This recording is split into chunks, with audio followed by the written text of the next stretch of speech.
Nato mga idol atong kuha kahapon. Nakakuha na pod si Rocky Boy. Ano mo na yung katiana atong nagamit gahapon mga idol. Rocky Boy. Si Rocky Boy ang nakakuha gahapon. Mo na yung katiana. Rocky Boy. So,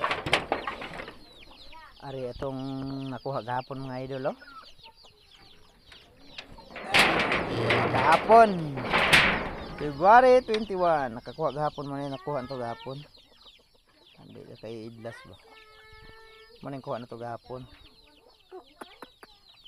Oh kusog kayo kaon og pigs oh. Oh kutok-kutok ra. So mo na yung mga idol atong kuha gahapon naka tsamba na pud ta. Kita asag lawi. Bata para bang manukan ta oh. Kayo